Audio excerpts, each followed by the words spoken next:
Certainly, we started our morning hearing about this case. DPD officers responded to a home on this street. There are other children at the home, so I am not giving the address out, but it's located in this intersection on this street. The child, who is estimated to be 3 years old, was found in this home deceased. They were here on a welfare check. Upon making this location with Child Protective Services and interviewing the occupant of the home, it was determined that the 3-year-old child was deceased in this home in the basement and sadly found in a freezer. This case has shocked me, shocked our investigators, but the discovery would not have been possible without the officers' intuition.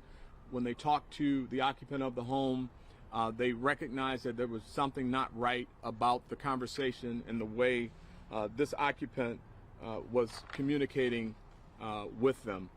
I want to acknowledge Officer Belay, Grishaber, and Bedrol. All three difficult names, but I think it bears repeating. Officer Belay, Gifhaber, and Bedrol.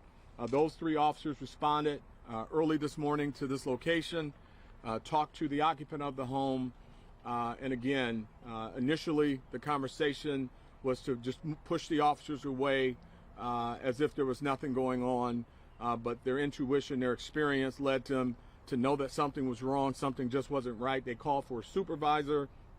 Upon the supervisor's arrival and additional conversation, this tragic and sad discovery happen, and we're certainly getting support for the officers. That is something that no one should have to see. And as I indicated, the other kids that were in the home, just imagine what they must have gone through and what they must have endured being inside of that home.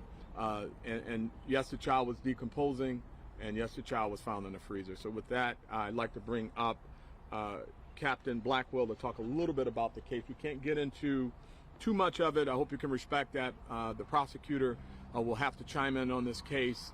It's wide open, and I don't want to compromise her work by talking too much about specifics, but we will give you an overview, a high-level overview on where we are with the case. Captain? Thank you, Chief. Good morning, everybody. I'd just like to say that after the Chief's overview, that's pretty much what we have so far. Homicide will be spearheading and leading this investigation. Child abuse will assist.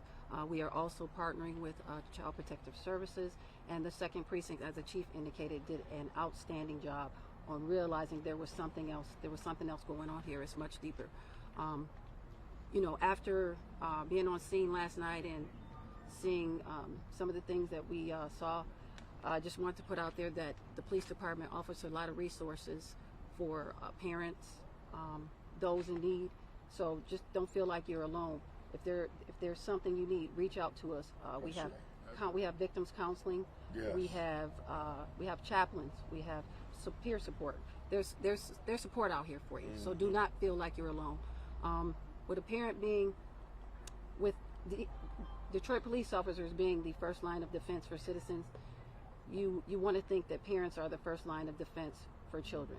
So we need to ensure that if you are out there and you need assistance, we're a phone call away. Amen. That's right. That's right. Can you verify that it's the parent who was taken into custody and what the process will be for the other children now? Yes, but we'll be partnering with Child Protective Services to try to place the children. So she was the mom of the boy that was found in the freezer? That's correct. Okay. What led to the CPS investigation and the welfare check? Can you get into that a little bit? Who notified you guys? I don't know at this time, but CPS was called, and then a vehicle was scout car was dispatched. They met over here and did an investigation. Mom was asked some questions, and it just didn't seem right to the officers. So they made the decision to get a supervisor out here, and they did a great job. Is there any indication that the other kids knew that their sibling was in this freezer? Well, they have to go to Kids Talk and be interviewed. No indication at this time what exactly they knew. One way or another. Yes. Do you know if this was a kid with disabilities? We can't confirm that yet as of right now. What was the condition of the other children in the home? I did not actually see that. They were taken to the hospital where they were looked over physically, and then once they go to Kids Talk, they'll have an interview with psychologists to determine where they are at that. Some of at the that point. neighbors talked about how this child was missing since maybe the first of the year. Can you talk about how long maybe this child, in your estimation from initial investigation, has been missing? Chief said the child was decomposing. At this time, we don't know. There is some talk amongst the neighbors that they hadn't seen the child, but we don't know at this time how long they could have Captain, can you tell us where potentially the been mother missing. is now and if she's cooperating with investigators? I don't know if mom has been interviewed. Mom is in custody right now. Any obvious signs of trauma as a child? It'll be hard to tell. What's Yes. the condition of the house? You said you don't know. The house was in poor condition, and there are a lot of concerns for the other children based on what was seen in the home, and that's where we are right now. Can you talk about the mom at all, like the state of mind or anything like that?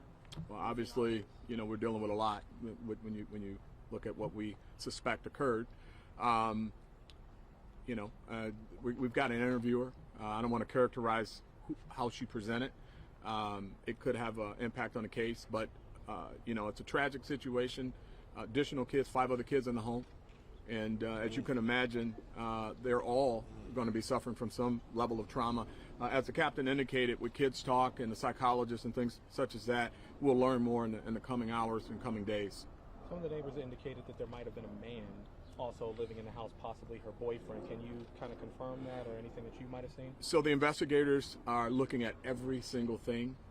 They're looking at everything from video assets to look at who's coming and going. They're interviewing neighbors. They're doing everything possible to try to determine what occurred, how it occurred, and who was here when it occurred. I understand mom might have had some priors, maybe child abuse. Can you speak to any? I don't want to speak to that, but we are looking at her history, and we're looking to see what other incidents she's had with CPS as well as the police department. That'll be part of our overall investigation. Very troubling case. Very, very troubling case.